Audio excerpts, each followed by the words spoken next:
阿弥陀佛。今天呢，我们在荣生佛教频道的这个平台上呢，我想各位一起聊关于这个供曼达的部分供曼达的部分。我也希望你们呢也支持我们荣生的佛教平台。这个 YouTube 的这些订阅分享各方面，不仅是我们支持的这个节目，而且有很多其他，我们就访谈这些高僧大德甚至是学者的一些，尤其是中文的内容呢，我也希望大家一起这个分享这个呢，我们做这个荣生佛教平台的这个频道来讲的话呢，那是一个很大的支持当然呢，如果你认同我们的所讲的这个内容，觉得我们所讲的内容和利益众生或这个弘法利生的这个事业，多少有一点关系的，那这种情况下的话，我相信你的分享也是一个累积质量，也是一个功德所以这个方面呢，主要也是在于我们这个所讲的内容和你自己的这个动机，因为我们是依法比人的角度来说，就是这样的那接下来我真正的要讲的呢，就是关于这个供曼达的部分供曼达这个应该是你们都比较熟悉的尤其是我今天所讲的呢，按照大圆满前行论的里面巴珠仁波切所讲的这个供曼达的部分但是呢，我今天呢不是讲这个怎么供曼达的这个对法就是对七对37对这些细节的部分，其实这边也有一个图案，而且你们自己也可以专门的去学习这是第一个。那今天我大概要讲的内容是什么呢？为什么要供曼达？供曼达有什么好处？有什么意义？我们就是什么样的一个动机和心态方式供曼达这些基本的一个概念。我主要今天要讲的是这些基本的概念。那普贤上师言教呢，是大圆满的前行，也就是说这个你修大圆满，一般来讲的话呢，是一个大法，对吧大法的话，好像是这个立地成佛，或者这种不依靠任何的一个其他就逐渐我们就累积质量的这种方法，而且好像是直接有办法成佛的。实际上呢，就按众生的根基来讲的话呢，也不完全是这样的。如果你完全认为是这个大圆满修行的这个修行的方式里面就不包含了我们这个普通累积质量这个机子断章的这种方法的话，那肯定是一个错误的当然，有一些立根者个别前世修行非常好的人呢，那今生遇见了这个深深的教法，就有可能是有办法马上证悟了那这是一个个别的案例一般普通人来讲的话呢，还是要按照次第去修行。这个特别重要，所以在藏传佛教的，就算是大圆满，也就是你的法是大圆满，但是人是不是到了大圆满的这个程度呢？这是另外一个这个我们必须要考虑的事情。所以呢，在这里巴珠仁波切也特别讲了很多的共同的外牵性、不共的内家性然后殊胜的接近法。所以有一些个别的内容，当然我们今天不一一的介绍，但是呢，无论如何，你先呢就是对因果轮回这个生死这些方面，就是要有树立一个正确的观念，这叫做四加性啊。四加性完成之后呢，这个四加性是一种思维的不是说是一个数目的意思，就是人生难得，寿命无常，轮回过患，因果不续的这种四加性。你对四加性的实修有了基础之后呢，你就其实是慢慢现象学能够有办法升起无造作的，或者这种造作也好，但是不完全是造作的，但是这个凡夫人的相续当中也很难有完全的无造作但是相对的，那我们就能够产生这个出离心你拥有出离心之后呢，你就可以开始进入解脱道，那就是从皈依开始的。所以这里面也就是不共内家心的第一个开始，就是依止善知识，透过依止善知识的这个修行的这个入门，然后就是透过上师的引导，善知识的引导，你就是进入了这个佛门，这就是皈依。皈依之后呢，就是皈依其实是一个承诺就是说你要有一个明确的这样的一个目标，你就是朝着这个目标，就是要开始要去做一个事情，那就是一个皈依。但是皈依的同时呢，我们是实修大乘佛法的话呢，必须要有发菩提心，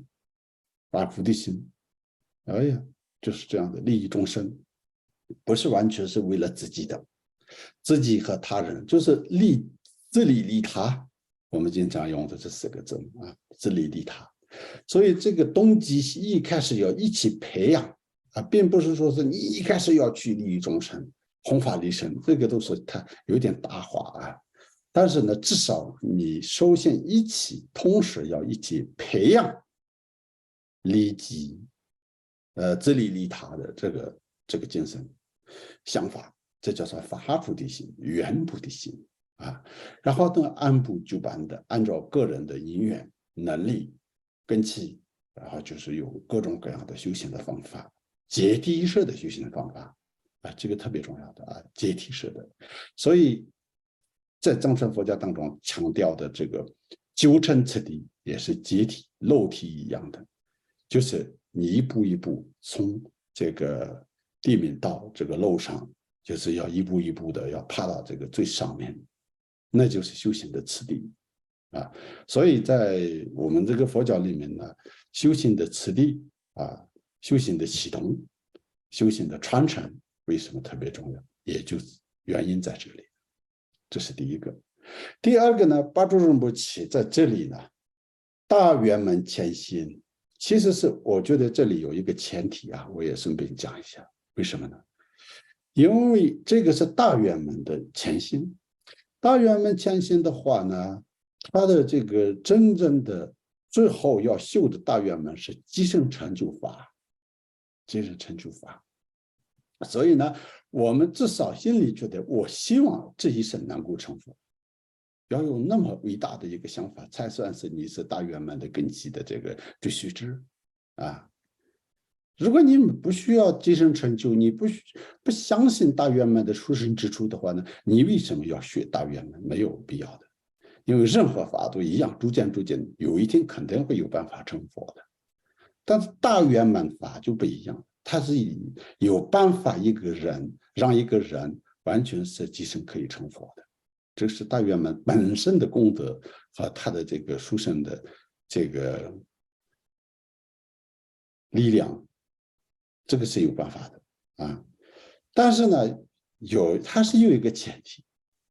那是什么呢？因为我们人还不到这个境界的时候，我们相信一个特殊的办法，就像我们透过一个途径，明白吗？比如说以前我们要从拉萨要去到这个印度或者从拉萨要去到美国，那就一个人就是无法想象的事情。但是后来慢慢去印度倒是可以的，很多高僧大德都去这个梵语喜马拉雅山，然后去印度取经从中原去，就像玄奘大师一样，都有的都有的。但是呢，如果他今天要到达这个目的地，那是不可能的事情。但是呢，现在是有办法的。如果你从北京坐这个飞机，到新德里或者巴基斯坦都没有什么任何问题的，所以不需要当时宣讲那样的话太长的时间。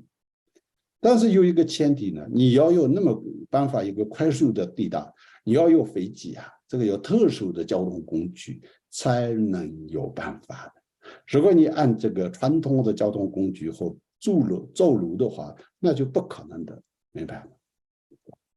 所以呢，我们这边修大圆门的前提，也要它的一个就像一个飞机一样的这个要特殊的一个前行。也就是说，其实是因缘是一样的。释迦牟尼佛说四圣谛，强调四圣谛，也就是要说断除烦恼，获得功德。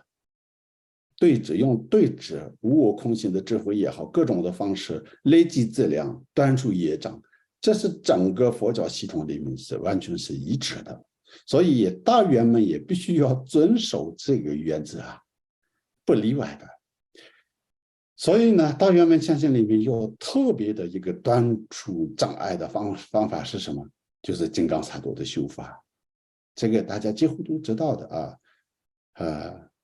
所有的这个跟金刚禅，尤其是无上密续有结过缘的，基本上都知道我们把这个萨埵红啊，金刚萨埵或百字明咒啊，为什么呢？因为这个是在这个进入金刚乘之后的所有的断除业障的最好的方法，就是金刚萨埵法。那累积质量呢？累积质量这个概念呢，在一般的显教里面说三大阿僧祇劫，也就是说无数劫就是一个这样的一个这个过程当中，要慢慢的要累积质量，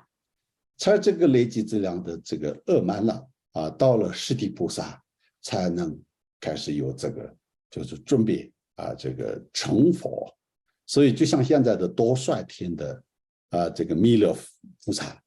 那他下意识来到人间，要替代现在的释迦牟尼佛，所以就是要成为了那个时候的这个本座本师，因为他已经是累积了所有的质量了。那是一个这个整个的这个佛法的，比如说共同的说法但是大圆满法里面，我们要累积质量，然后要即身成佛的话呢，一定要依靠一个我刚刚说一样的，要一个特殊的方法。这个特殊方法，这里宝珠仁波切讲，其实不只是宝珠仁波切讲，这个是就是莲花生大师的这个大圆满前行的根本的，它的这个根本的寄送，就像这个普贤上师研究里面的这些根本的寄送，三圣曼达都是其实这个金密令巴大师的辅长所以当然他是属于这个莲花生大师的教法。但是呢，当然呢，所有的曼达都是莲花生大师传的嘛，也不一定不一定的。所有这个另一个方面来讲的话呢，这个曼达呢也是显密共同的累积质量方式，这也很重要的，显密共同的。所以在藏传佛教里面非常普遍，就是常用的一个供曼达的仪轨，就是这个37对曼达的这个。那这个是帕斯巴大师所写的，不是一个宁玛的写的，也不是福藏大师写的，但是现在是所有各大教派，所有的场合，就像我们就是求观点的时候唱述法会的时候各种各样的时候，我们只要是献供曼达这个曼达的这个仪轨，大部分都是用这个帕斯巴这个大师的这个仪轨是这样的。所以这个呢，供曼达呢，它本身呢也是显密共同，也是四大教派共同的。但是另一个角度来讲，在大圆满里面，它就是第一非常殊胜，又方便，再加上呢有三圣曼达等等不共的供曼达的方式所以呢它也有就是很多这个也深深的这个供曼达方面的这个内涵所以这方面来讲，当然是供曼达是特别好的一个累积质量的方法。所以这个供曼达的部分呢，我今天只是按照宝珠仁波切的这个教言普贤上师言教的这个教研啊，大家其实也都现在在线上也可以下载电子版啊，所以呢就这个供曼达的部分其实也自己也可以看。所以这里呢，宝珠荣不起专门呢说这个分了6个段落。第一个就是供曼达的必要，为什么要供曼达？其实我刚刚在前面已经讲了，而且所修曼达和这个供37对曼达、三圣曼达，还有公平清净然后呢集子之力，它就是在这里分了6个但是我们不要按照这个课盘意义的去讲这样大家也可能也听不懂，也没有这个必要，因为我们今天不是在专门在讲这个普贤上师言教，这是也单独来解释一下这个累积质量。所以这个呢，就是为什么要供曼达的这个必要呢？在宝珠仁波切这边也特别说了，如果没有圆满福慧2种质量，就无法获得具2清净之福果2清净。所以这个2清净的佛果是什么呢？就是法身和四身2清净的一个果位。所以呢，就是2种质量尚于圆满之前呢，现象学当中不能产生无道的空性真实性。所以这里说的第2个意思是什么呢？你没有一定的福报，现象学当中能够升起这个中午很难，就这个意思这个特别重要的，因为以前呢，很多高僧大德，就像六祖慧能，他为什么一天金刚经能够证悟呢？因为他现象已经成熟了，累积质量了，才能够有这个意见了。这个就这样的。譬如说，我们今天这样的一个东西然后因为现在它是就是一烧就可以一碰到火就可以烧起来了。但是如果这个里面就是完全是放在水里面，然后你要这个湿的，然后要烧掉的话呢，不可能烧起来，除非呢先让它干，然后再可以烧。这样的，我们现象学当中先要成熟的。所以释迦牟尼佛当时呢，也为了这样的一个准备也就特别的有很多累积质量的。比如说他出征法轮的时候，不是有5种比丘吗？这些5种比丘统统都是他释迦牟尼佛他们还没有来到最后那个人间的相遇之前，潜意识很多是佛陀和他们有一起修行，而且佛陀为他们就是也主要是发愿，让他们的根基成熟。他一来到瓦拉纳西传出征法轮，一传这个释迦牟尼佛的这个传法，能够让他们开悟。这也是过去的生生世世累积质量有关系的，这个是佛陀本身传里面要讲的非常特别，非常清楚的。莲花，比如说莲花微小的这个公案，就是莲花生释迦牟尼佛一手上粘着这个花一微小的这种表情，对一般的这个大众现场人其实没有什么感觉，也不知道佛陀要表达什么。但是对迦叶尊者来讲的话呢，就是这是一个释迦牟尼佛在传最深深的这个法门，就是端悟的这个心法最后慢慢就是后来传入到这个达摩祖师的那个法。为什么他明白呢？因为他也累积质量了。所以呢，经常我们修行的人不要抱怨，不要说哦，我听不懂。其实讲了同样的一个法，你听了10次，10次的感受是不一样的。曾经其实中山仁波切也有分享过这样的一个公案，一个故事啊，讲过一个故事。他说仁波切他年轻的时候跟牛须看仁波切，大家不知道有没有听过？他在不丹的一个西藏的一个，他晚年就一直在不丹嘛，因为他是这个1959年的那年代，就是跑到这个就是逃亡到那个不丹的这样的流亡的那个这些上师当中，其中一个。那位大堪布呢，他就是传大圆满法有一次在现场的人可能是没有听得很明白吧再加上上师他也说，今天我讲的也好像有点吞吞吐吐，不是，就我们的说法来讲的话呢，就是有点没有这个灵感了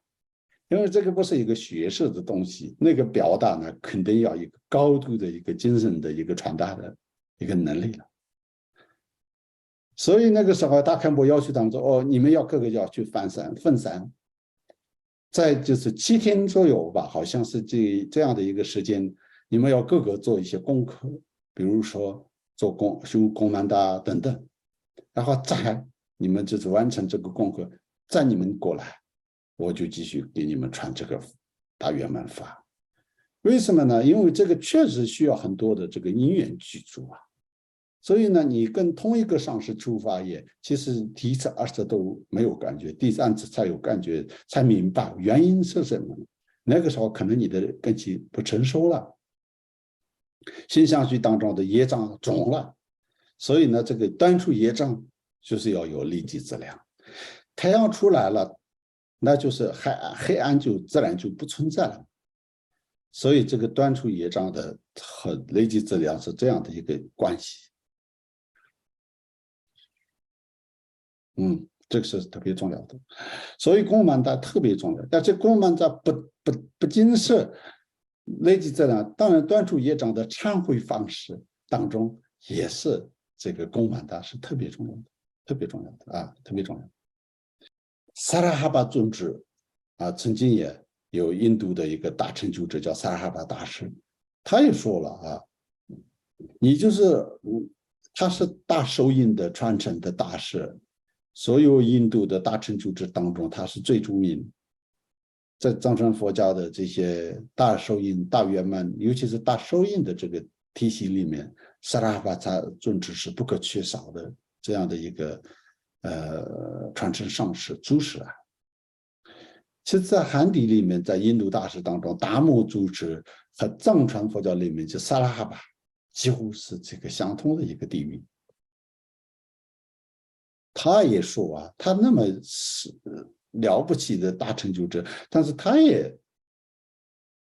建议你们呢先要累积质量，断除业障，然后就是获得上师的加持，才有办法证悟大受印。没有说是你不需要任何的条件，你们过来，我马上把你们丢到这个净土，或者这个让你们开悟。所以这个，因为开悟不是开腹知道吗？所以呢，这个如果要开肚子的话呢，可能是直接用刀就可以，但不是这样。开悟是要开心的这个门，这个的话呢，要精神上这个内心要顺畅，要通达。那这个呢，就是不是只靠上师，而是要靠自己的。比如说一个容器扣制，然后上面倒什么水都没办法进到里面，就是这样的。所以呢，这里巴珠仁波切这个供曼达的必要，觉得我们今天也主要是我也想讲的是，就是供曼达的必要。怎么供我们到时候再说其实也有其他可以参考的很多的资料的这里巴珠仁波切用了迭罗巴尊者说给那罗巴的。无则那罗巴，此现缘起身，为真无神意，莫力具资量这个就是他说我的这那罗巴是他的学生你现在呢，就是这个先言其声，就是所有的这个先前的这个看到的一切万法的这个现象，你未证悟到无生空性，无生就是无生法忍的那个无生，未证悟还没有证悟到完全空性大空性的这个境界之前呢，莫离具二字，是不要离开二字量。所以就是我们修大圆满、修禅宗、修大手印，任何大都可以修，但是同时绝对不能离开二字量。所以这个二字量原本的这个供曼达是这样的啊。所以这个供曼达的时候呢，那巴珠仁波切特别说到了，为什么供曼达是那么殊胜呢？其实是我这里想跟大家说一下，供曼达这个曼达潘啊，曼达潘呢，它的名字为什么叫曼达？曼达是梵文的曼达拉 ，OK， 曼达拉，曼达拉，曼达沙是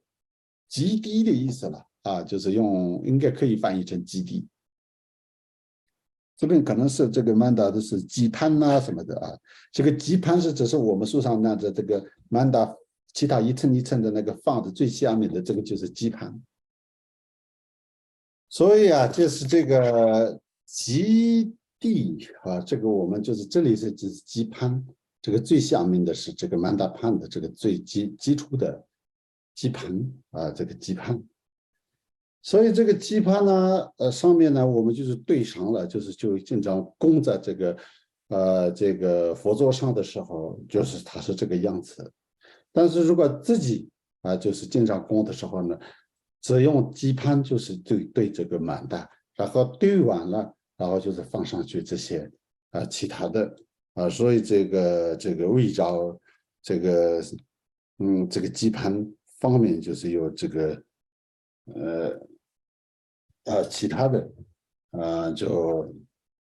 这个供的细节呢，所以我们可能也今天不一定讲，但是这个基盘其实这个对我刚刚说的曼达拉曼达尔啊，这个藏文念曼达尔梵文就是曼达拉，这个曼达尔是指基地，但这个基盘这个基地呢，就是大地的概念。也就是说，整个38,000世界的这个基地或者整个的宇宙，或者整个的这个我们的这个世界它代表着这个宇宙或世界。当然，过去比较传统呢，不会说到太多的这个什么银河系、太阳系、外太空，没有这样的说法。但是过去的在佛教的这个宇宙观里面，也有非常庞大的这个宇宙，比如说38,000世界，其实这个数量是非常庞大惊人，我们一般人无法专属的这样的一个无法想象的一个非常大的一个规模的概念呢。但是无论如何，在这个曼达就是这个代表着这个38,000世界的一起，所以这里为什么曼达就这样供，那有什么特别的效果呢？这里有一个关键，这个关键是什么呢？比如说，我们如果一个普通人，他呢用自身的能力要供养这么庞大的一个殊胜的功德，是自身的这个能力供养是不可能的事情的。我们没有权利，我们没有能力，所以呢，如果我们就是拿邻居的东西，然后就是要供养或布施给另外一个人，是不可能的事情别人的拥有嘛，我们就是可以这么说。那如果你自己想有办法拥有38,000世界或整个世界或地球上的所有的资源，能有办法以你自己一个人可以拥有，然后就是供养给诸佛菩萨，是不可能的事情。那怎么办呢？异化供养这个叫异化供养。真正能够具备的优先的这种情况下，佛菩萨的慈悲叫做意，意就是生意义的意，就是大脑这个信啊意，画就是幻化这个画出来啊，这个画不是画这种变化啊，这个塑花这种这个花生的这个花啊，意的观想去变出来的，那这个就是能有办法。比如说我们这边呢，这是一个里面呢，在下面其实是这个曼达的仪轨当中就已经有了本机啊，这里的本来的本机清净大自在境地，所以这个是往前设计啥子大自在境地，就是这个黄金的这个境地要观想，而且它这个变成这个样子，这个呢，它是有另外一些特别的抽诀在里面的方法在里面，什么呢？我们第一个是观想，第二个是咒语。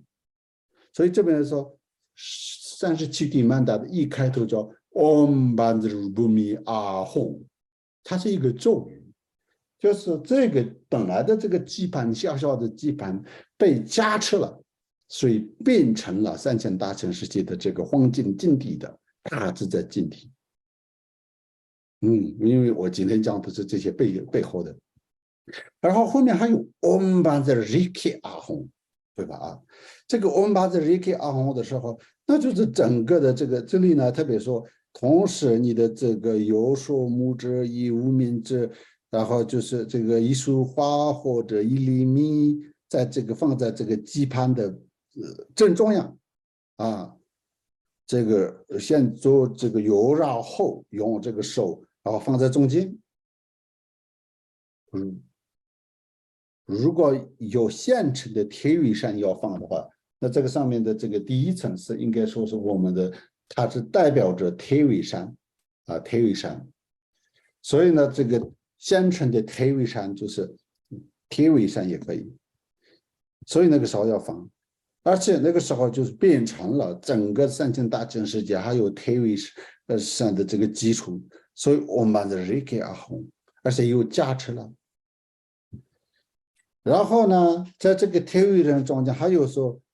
外铁雨伞围绕，中央红花须弥山王。我们藏文说这这个苦有个国为是红。如果你们有念过这个37地曼达的这个寄送的是那个仪轨的话，就知道了。所以还有这么一个红字来。话语就像我们做这个观想和升起之地、圆满之地一样，它不仅仅是这是一个简单的一个的这样的一个标示，而且是这个里面就是有完全是非常完整的这个异化供养的观想的次第。这个我觉得也许你们都很少听到过的啊，所以呢，就是这个，所以就是里面就是红啊。红就是它化为这个，不是要放一个红啊，你观想这个念诵红的时候，心里要想里面那边有一个红字，红字其实是它很特别的一个种子字，它有时候是莲花生大师或佛菩萨的种子字，有时候是这个宇宙和这种那种须弥山的这个也是说话的这个一个根本的这个种子字。所以这次是这个须弥山变成红，变成须弥山王。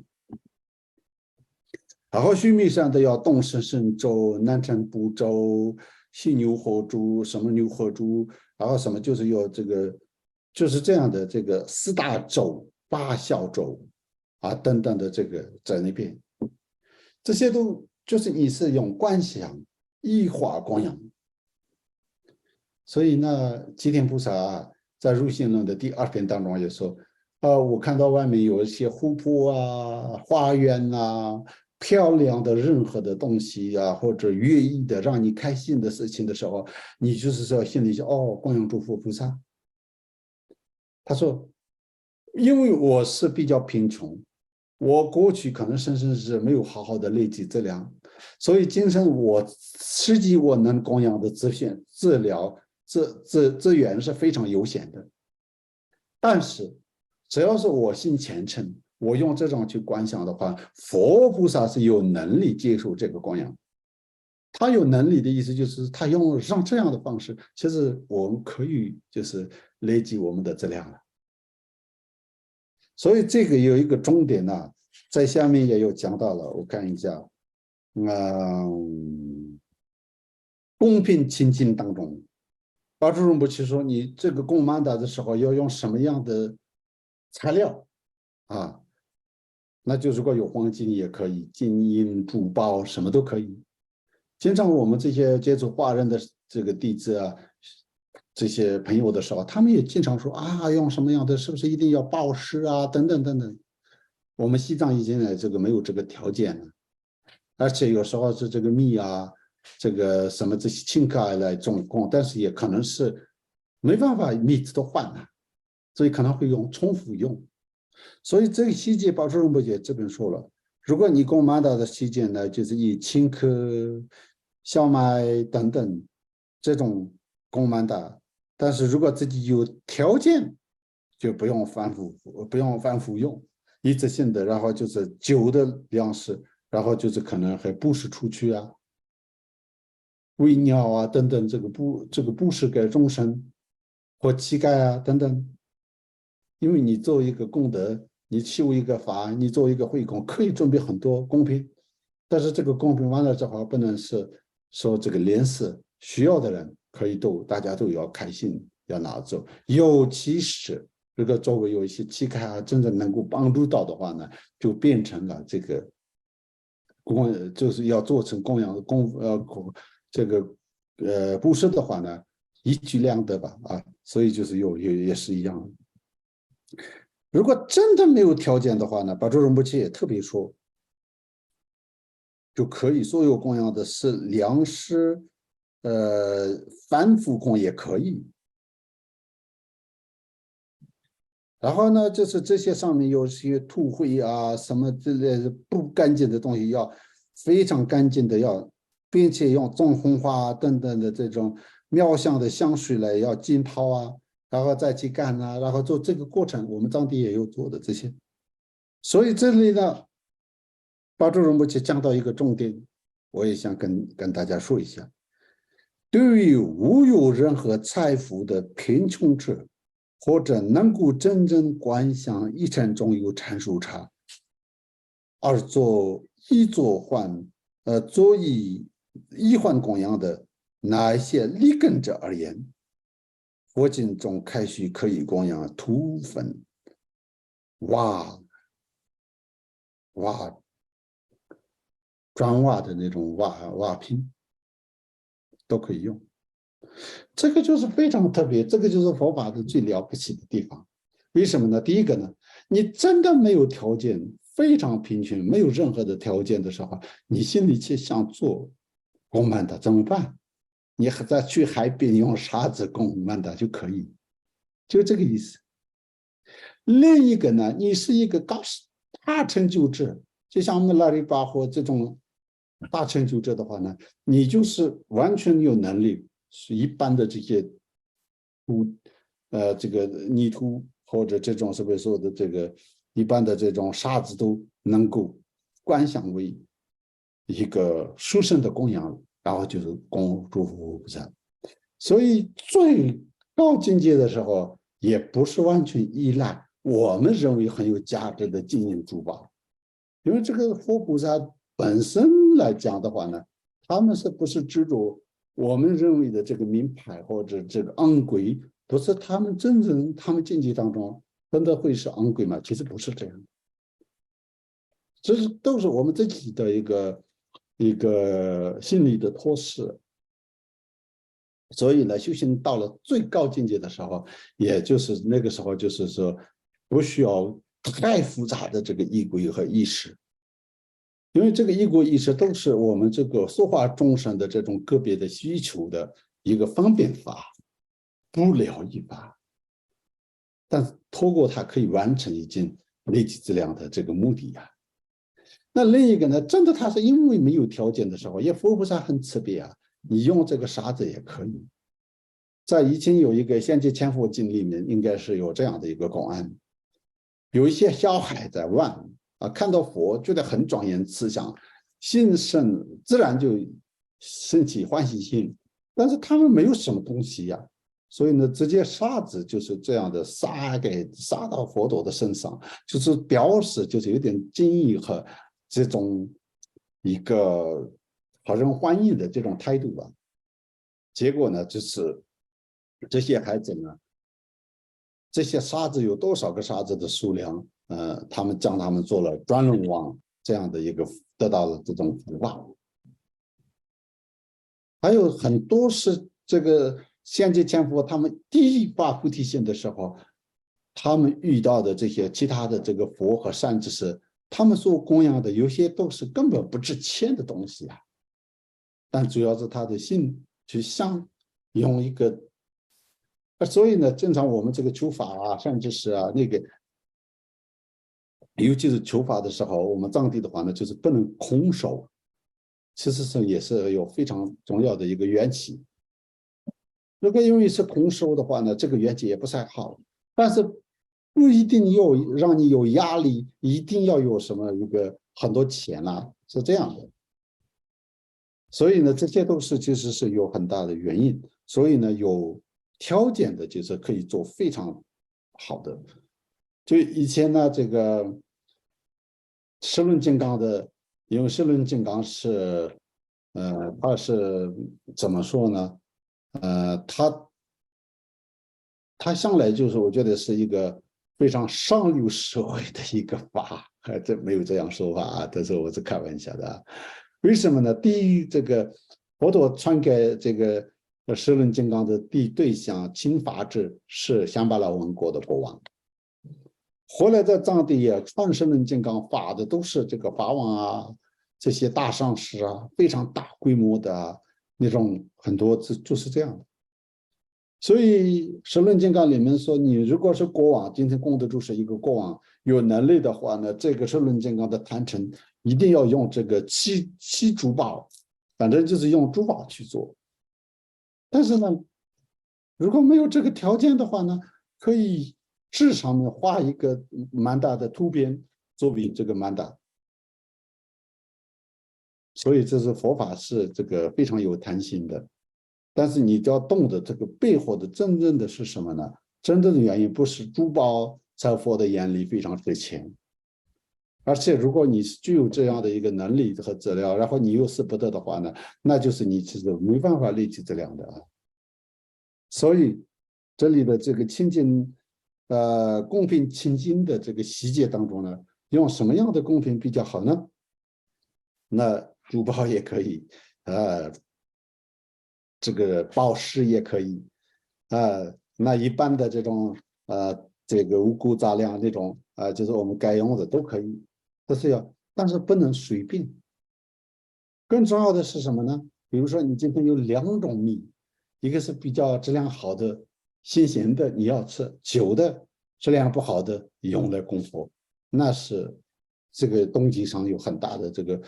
个一个问题了啊。所以这个问题呢，就是导致你就是本来是修行或这个供曼的是希望累积质量，反而就变成了造作恶业的风险的。所以这个也是特别要小心的。所以这个曼达呢，以前阿底峡宗旨他也经常拿着这个曼达的基盘，然后就是你产生一些不好的念头的时候，阿底峡宗旨的自传里面这样，不是传记里面就这样写的嘛啊，所以他就是用曼达来供曼达，然后就是供佛，然后就忏悔。所以忏悔本来有四对治力，其中一个呢就是要线性对治力嘛。这个线性对治力就是要这个有一些行动，所以曼达是最非常好的一个这个行动的一个忏悔方式忏悔方式。而且呢，就是因为这个曼达里面其实也包含了七珍宝等等的这个，比如说这个花女、象女、灯女、图像女、日月、珠宝伞将军宝、宝藏品、大香宝大臣宝玉女宝、如意宝金轮宝你看等等等等，如意树珠宝山，我是倒过来在念就是没有按这个顺序。反正这些都是这个37种东西一起供。这个37种里面就是包含了一个转轮王的最贵重的这个它的这个条件，或者某种程度上完全包含了整个宇宙的精髓的物体的东西。那再加上自己的心啊，然后呢，你这个供养是一个修养，一个修行。为什么这么说呢？因为我们现在呢，马来巴尊者也揭示布施的时候，布施是什么呢？不是说你就是有办法让所有的人脱离脱贫，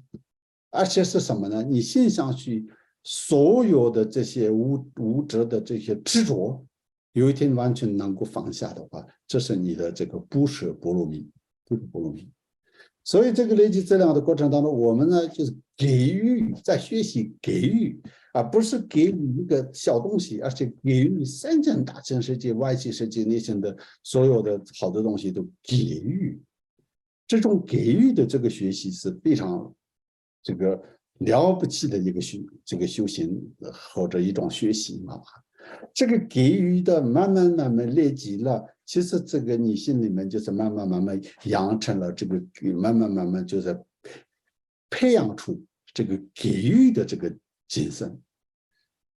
然后这个给予的精神慢慢变大了，那就是变成菩萨的给予，完全没有任何的自私，这个无私的这种菩萨的这个贡献都是透过这样的一个学习来的啊。所以一开始给予很难的时候呢，说你左手的东西放在右手，假设观想为右手，左手是自己，右手是他人，你给了他人，其实是给予这个东西呢。吉天菩萨说你用我们一个人根本就没办法想做到实际的一个给予的话，他是用这种方式去训练。所以佛菩萨有多么的慈悲和这个一个佛法无边的这种善巧方便的法。所以啊，我们现在这个总而言之呢，所以这个供曼达是真的是非常好的啊，非常好的。所以这个供曼达其实实际上也不需要特别的口传啊，太多的这个，当然你这个念这个仪轨的时候有口传更好，但是就是尤其是这个7对曼达、37对曼达的话，那任何人都可以做。再加上这个大圆满里面有一些3圣曼达，那这些仪轨是比较特别的，但是我们共同基本上做的时候的这个给予的这个曼达的部分呢，就是它就是这个7对曼达和37对曼达是就是一般人都可以做啊，所以这样的这个曼达做的时候呢，那就是能够累积供养啊，非常好。所以这个呢，就是积则之力，所以巴珠仁波切这边说，如此供曼达了等，那就是这个利己质量的修法，是一切修道中不可缺少的修行啊。所以这个是巴珠仁波切在这边特别讲的。如须部中说，那说什么呢？须部中说呢，为己则量无成就，沙子不能榨出油，是什么意思呢？沙子里面我们能记住在这个一个油吗？没有了啊，芝麻里面就可以有，因为芝麻里面本来有含油的，所以就可以记住，沙子里面就不行。所以说你的心相续是没有累积质量的时候，你的心是沙子一样，所以没办法成就开悟。这在前面说的一样。所以呢，我们如果想恭喜发财，我们经常说发财，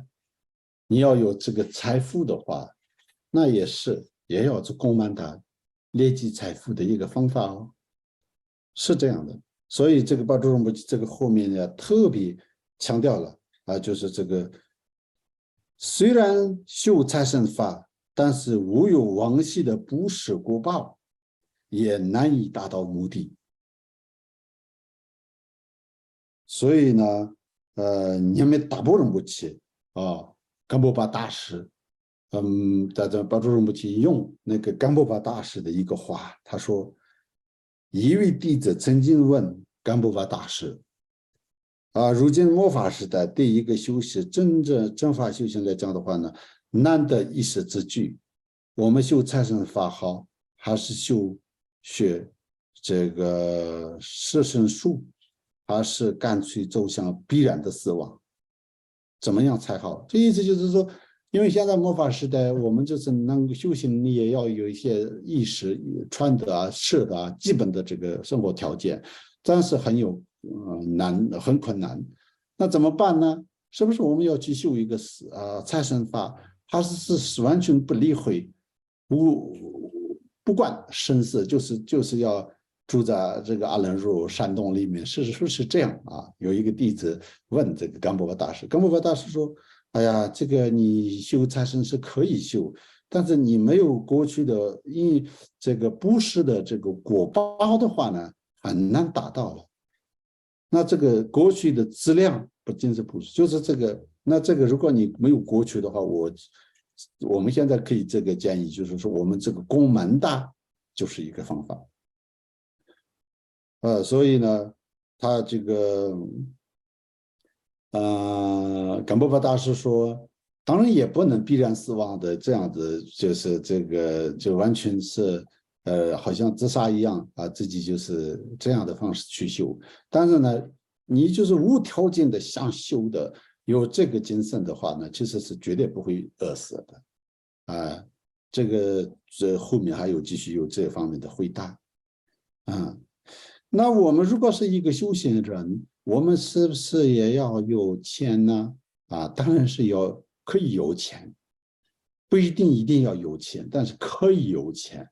这个也是一般的大众，大家必须要明白。因为什么可以有钱呢？因为巴祖仁波切这边也特别说了不是这边也特别说了，就是说佛菩萨他们都是有累积资粮的话呢，那就是我们这个就是也可以利益众生。其实如果真的要弘法利生，也是离不开离不开福报。如果当年这个阿育王或者这个赤松德真，他们没有这个福报条件来护持佛法的话呢，今天的我们的这个整个的佛法，尤其是藏传佛教这个完整的这个千年的这样的一个这个传承的这个完整的这个保存，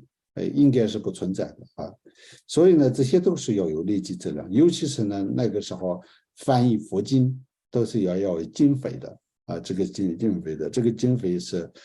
在莲花生大师的传记里面呢，很多的这个历史记载当中，也当时这个吐蕃国王这个拿出的这个翻译的预算的经费然后这些邀请的大师的这个供养各方面的这些细节，其实都有写的。所以这边呢，巴祖仁波就是说，诸佛者菩萨们，即者进长，也都是为了饶益平门虚空的一切众生。那这个是我们这个大乘佛教一个比较系统性的学习大乘的一个该有的菩提心是什么呢？你的一切的身语你的所作所为，终极目标不是自己，是饶益一切众生。但是饶益一切众生呢，先要自己要有这个能力，要累积这个质量。所以这个累积质量是你饶益一切众生的前提根本是这样的。然后我们就是经常有时候我们这个生病有各种各样的人生上的这种不顺的时候，那个也是因为我们的福报不够，所以这个时候也是有供曼达的供曼达，还有供曼达的这个无论是7对曼达或者37对曼达，最后还有一个就是说让古热然那曼达拉不扎明嘎萨姆达萨巴拉那有这样所以那个其实也是曼达的咒语，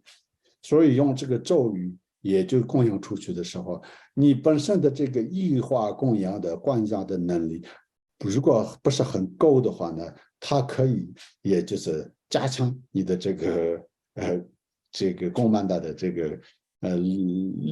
就是供曼达的这个方面的这个能力就是我说的能力是它就是能够成为更好的累积质量的方法，再加上还有曼达的这个手影我们就是经常做的这个供曼达的手影，其实它也是就是这个曼达就是这个基盘一样，就是你仅仅是完全没有任何的这种曼达盘其他的东西的时候，你也可以修供曼达的比如说你就是经常，比如说你可能有念珠然后就是用这样萨吉布继续，我们经常出发的时候，现场的念曼达的时候，不一定每个人的手上有曼达盘，但是自己会做这个曼达的这个手印加上呢这个当做就像三界大千世界这样的一个曼达，然后就念完就是这样的表示一下就可以了，或者你其他这边呢放一些普通的一般的画这种青稞类似这样的一个花盆花瓶这种那个都可以，然后又做曼达，然后最后就撒出去，这些都是很简单的，甚至就是你根本不需要有这个曼达盘，也不是说是完全不需要，这个你们也不能听说，因为我们经常做曼达有自己的一个曼达盘，这些都是很好的但是呢如果假使你没有这些条件的情况下，也可以修曼达所以这些都是很好的所以你经常公书里面，如果你念这个无家性的千行一归的时候，也有时候你身边没有供曼达，但是你念曼达做曼达的收音就已经也是一个供曼达的方式所以今天我们呢这边呢特别的这个介绍一下这个曼达的部分我希望大家呢就是能够这个关注曼达的背景它的怎么说意义这些方面就是也有了就是一些更好的一些理解，然后再加上呢这里面就是有这个七对比如说七地曼达其实相对呢更简单，就是中间有须弥山，然后有这个四大洲，然后日月2个，总共加起来是7个，就这样的一个对法。这个手上拿着这个，然后放在那些基盘上，就是这个方向。那这个方向呢，这个用数字来表述了这个一个接着一个要放哪一个位置。但是放位置的时候，其实也有一个，这可以说的一个是。这个曼达是前面的概念肯定是东方是这个曼达的前面，也就是等。那个前面要放在这个他方还是自方这有2种做法都可以的。但是呢，这里一般的供曼达的话呢，就是可以放在他方，因为你的对面呢有诸佛菩萨供养的对象。要对着他们去供养的，所以我们在比如说今天我要供养上师一本这样的书，假设我会这样的，这个是封面对吧？封面就是这样端在这个上师发作的前面，然后他也可能用这样的放在头上，不会是翻过来。你们如果有注意到的话呢，如果我们今天要供一个佛像，也是一样的，这个佛像呢。就是佛像是面对着这个做工的对象，然后就是这样端着，然后那个上师要给加持给你的话呢，那可能是就是这样的向外的，但是这个他接受这个供养的时候呢，这个是向内的自防的，所以呢，以这个逻辑来说，就是你就是东方是这个前面这个我说的前面不是我自方，如果我是供曼达的人，这个前面从这边，然后就是右转右绕这个细节这些图案里面也有的。阿弥陀佛，扎西地雷。